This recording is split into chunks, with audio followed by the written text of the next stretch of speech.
Jangan lupa like, komen, dan subscribe channel YouTube TVRI Bengkulu dan nyalakan lonceng notifikasinya. Terima kasih banyak pemirsa Opini, obrolan pas di sini di siang hari ini kita lanjutkan ngobrol dengan apoteker kita. Nah, jadi mungkin pemirsa yang ada ketemu nanti di jalan atau juga ketemu di salah satu rumah sakit yang ada di Bengkulu ini karena beliau juga bekerja di rumah sakit. Benar Mbak Celia? Iya. Rumah sakit mana Mbak Celia? Rumah sakit khusus jiwa saya. Nah, rumah sakit khusus jiwa nih kalau nanti main-main ke sana atau lagi juga berobat ke sana karena kan di RSJKU sudah nerima umum Mbak Celia. Nah, jadi siapa tahu nanti bisa ketemu, ya bisa ngobrol sharing-sharing dengan beliau. Mbak Seli, kemarin saya nonton loh. Gitu. Nah, Mbak Seli, kita lanjut obrolan kita nih. Untuk setelah D3 kan, sebelum mungkin rezekinya ke ASN juga, mungkin sudah baik lagi adalah jalan dari Allah juga. Jalan. Nah, pernah ada ketertarikan nggak pada saat dulu? Mungkin juga ikut teman-teman. Ada, ayo kita ke ini nih, menjadi seorang formulator nantinya, ciptain obat, kerja di industri obat-obatan. Nah, Mbak Seli ada kepikiran itu nggak? Wah, sepertinya menarik ini. Kalau saya pribadi memang mungkin karena dari hati saya suka pelayanan. Jadi Bang, jadi dari dulu itu memang suka ke dunia klinis. Jadi lebih suka ke rumah sakit, puskesmas. Tapi memang rata-rata teman saya itu terutama yang cowok, mereka pasti milih yang formulator. Ya. Karena mereka bisa lebih bisa di luar ya, di Pulau Jawa itu banyak. Tapi kalau kemudian saya waktu itu di Palembang ada sebenarnya salah satu pabrik gitu kan, ada tuh di Palembang pabrik X, dan mereka karena cinta formulator ya mereka fokus ke sana dan memang ditarik. Sama si pabrik besar dia. Jadi lulusan-lulusan langsung diincar, ditawarin, ayo gabung sama kita gitu. Betul nah, sekali. berarti kalau untuk formulator ini beda lagi sama apoteker nih? Dia tetap apoteker juga. Oh, tetap apoteker juga. Jadi sebenarnya apoteker itu yang tadi dia bisa ilmu ini, bisa ilmu ini. Makanya tadi ketika nanti jadi apoteker itu jadi pilihan nanti apakah kita nanti bekerja di dunia klinis atau di non klinis kayak gitu. Oke, ternyata sangat luas ya dunia apoteker. Sangat luas. Kita hanya tahu apoteker, orang yang ngeracik obat di apotik, udah atau di rumah sakit atau di rumah sakit bener. Itu baru sebagian saja, sebenarnya banyak sekali untuk ininya ya. Nah, kalau yang menariknya adalah seorang formulator ini. Berarti dialah yang juga menciptakan obat-obatan nih. Dari request mungkin dari dokter, ada penyakit ini, formulanya obatnya seperti ini, formulator yang ngeracik itu. Oh, enggak. Jadi jangan salah ya. Jadi kalau formulator itu kalau yang kata Abang bilang enggak begitu. Jadi kalau resep dokter tetap wewenang itu ada di dokter, nanti dia meresepkan obat A, obat B. Nah, yang maksudnya saya formulator di sini adalah misalnya nih ada zat aktif paracetamol. Nah, nanti zat aktif tetap zat aktif ya. Nah, si apoteker itu yang akan mempelajari gimana sih paracetamol ini biar dia lebih tahan, terus dari rasa dia nggak pahit, jadi yang seperti itu. Nah, untuk yang kalau yang kayak yang Abang bilang itu beda lagi. Jadi kita itu nggak boleh juga misalkan kita mengada-ngadakan obat, itu enggak. Betul. Jadi dia ada resep dari dokter. Si formulator tuh memikirkan gimana sih obat ini nyaman diminum sama anak-anak, kayak gitu. Yang paracetamol yang pahit. Iya, sama kestabilan obat. Itu ranah apoteker. Gimana nih obat ini bisa stabil, gimana obat ini rasanya enak, kayak gitu. Terus menarik. Ya kan ada warna-warna itu si apoteker itu salah satunya dia juga bekerja di situ. Wah, jadi seperti itu nih pemirsa ternyata antara seorang formulator juga sama apoteker itu ada perbedaannya juga gitu ya. Jadi si formulator itu adalah si apoteker juga gitu. Nah, cuma itu tadi masyarakat kan udah taunya apoteker ya yang di apotik, yang di rumah sakit kayak gitu. Enggak juga gitu. Jadi apoteker pun bisa. Ini apoteker ada di pabrik A, dia ada formulator kayak gitu, bisa. Misalkan saya nih berminat misalkan, ya bisa juga. Jadi harus belajar lagi nih. Kalau emang mau gitu kan. Berarti ada sekolahnya lagi, pendidikannya lagi nih. Tetap ada. Dia tetap sekolahnya tetap apoteker juga. Jadi yang kata saya tadi materinya kan ada 50-50. Berarti nanti kita ini lagi diperkuat lagi. Jadi kalau klinis kan lebih ke klinis, ke penyakit, ke obat-obatan. Tapi kalau formulator mereka lebih ke yang pelajaran yang kata saya tadi, lebih ke farmasi. Farmasi terapan gitu ya kalau nggak salah gitu. FKK sama FST Sains dan Teknologi. Nyebutnya gitu kalau di kampus saya ada dua nih. Iya, jadi yang saya bilang tadi ada dua nih, farmasi klinis, ada lagi yang sains dan teknologi. Jadi sains teknologi. Jadi kalau memang nanti ada nih adik-adik yang suka sains teknologi itu pas banget. Udah silakan jadi seorang formulator. Nah, itu dia nih ya adik-adik yang sekarang mungkin masih SMP yang berniat juga ingin, wah apoteker ini menarik ini. Niatkan dari sekarang nih, bisa mulai jenjangnya dari sekolah farmasi dulu. Sekolah farmasi. Nanti mau lanjut langsung ke S1 juga boleh, atau mau ilmunya banyak-banyak ke D3 dulu juga boleh gitu. Terus nanti abis lebih sempurnanya lagi nanti ambil lagi S2. S2-nya S2 lagi. kan ada lagi itu.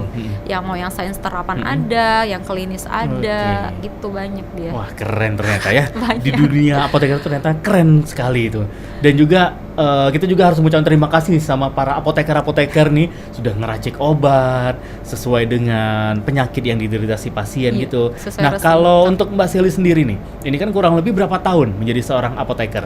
Kalau saya sendiri, saya lulus di 2021, berarti udah jalan 3 tahun ya, kurang lebih ya kalau untuk apotekernya. Kalau saya dari farmasinya sendiri 2010 saya lulus untuk D3-nya. Oke, berarti setelah D3 selesai itu sudah mulai nih menjadi seorang apoteker nih? Enggak, jadi tenaga kefarmasian Oh, pada tenaga saat itu. kefarmasian. Ya. Jadi kalau kita D3, S1 kita disebutnya tenaga kefarmasian. Ketika nanti kita sudah melanjutkan lagi profesi, barulah kita bisa disebut apoteker. Oke, ada jenjang-jenjangnya lagi. Iya. Nah, selama berarti kurang lebih berapa tahun ya? Hampir 14-an tahun berarti dong?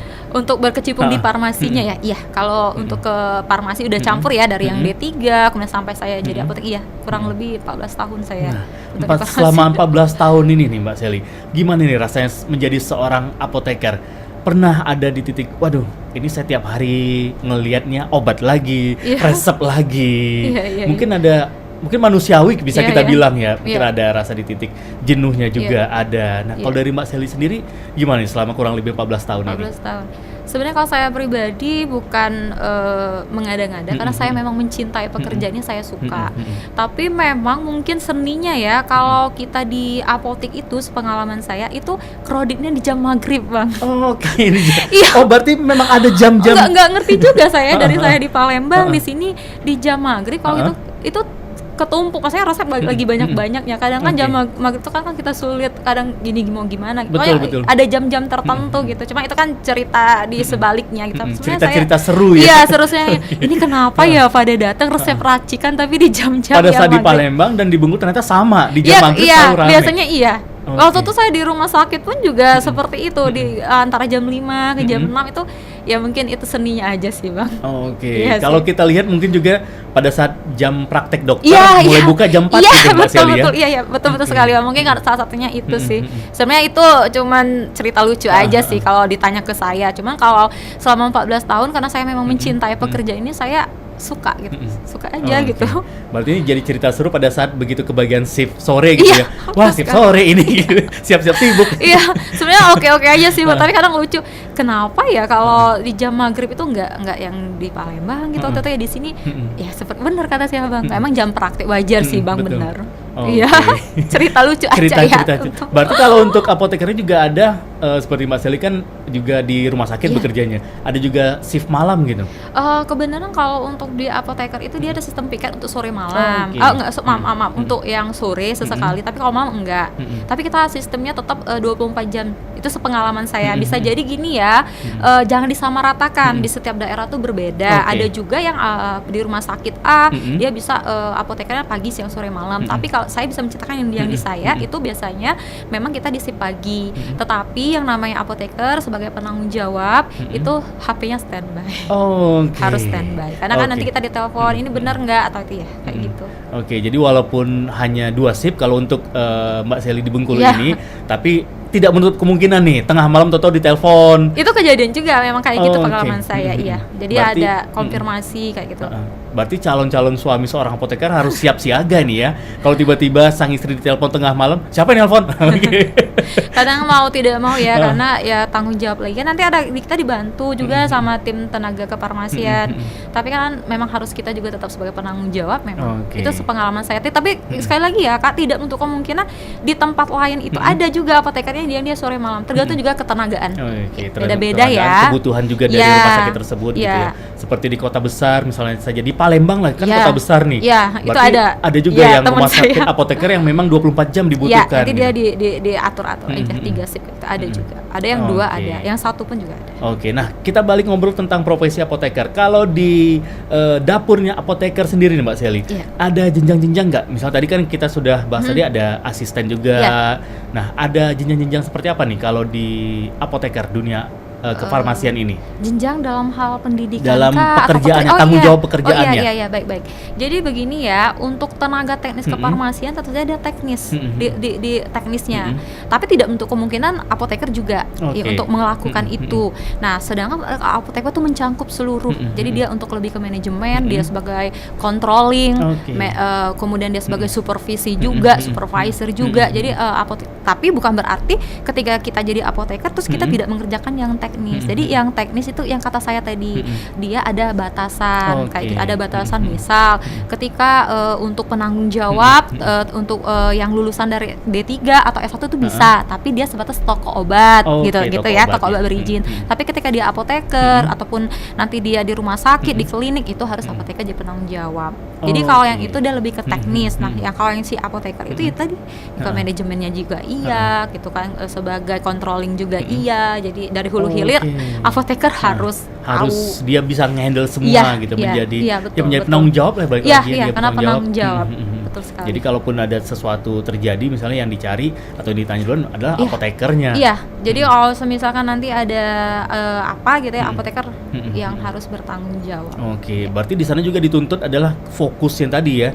Dari mental juga harus siap gitu, betul, karena ngeracik obat itu kan bukan hanya 1-2 orang yang akan diracik gitu ya. Iya, kan banyak. Memang dari kuliah pun kita memang sebenarnya kalau untuk dari disiplin ya itu saya merasakan sekali memang harus.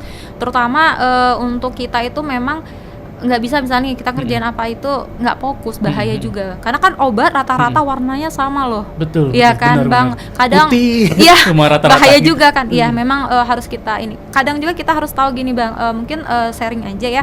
Ada kalanya kan kita ini kan lagi nggak enak badan, itu lebih baik dibicarakan saja dengan apotekernya. Kak, misalkan kita tuh di rolling, saya hari ini di bagian pengisian obat paten Kak atau apa, nanti kita ngobrol aja. Kak maaf nih saya kayaknya lagi nggak fokus ya, nanti kita sebagai apoteker harus juga mengerti kan, ada saat kita nggak fokus ya kita taruh dia di bagian yang mana gitu. Itu mesti juga pekerjaan yang lebih ringan ya gitu kita memang harus juga lihat lingkungan juga sih. Kalau kita paksain kalau lagi nggak fokus ya bahayanya itu dikhawatirkan saja. Oke, betul. Karena dalam waktu singkat harus ngeracik berbagai macam obat, ngelihat begitu ambil, wah ini warnanya sama semua. Iya, itu yang kadang yang harus memang kita harus care juga sih. Oke, luar biasa sekali. Mas Eli, kalau gitu kita nyantai-nyantai lagi ya. Kita break dulu sejenak nih pemirsa Opini, jangan kemana-mana. Setelah yang iklan berikut ini kami masih akan kembali lagi untuk Anda.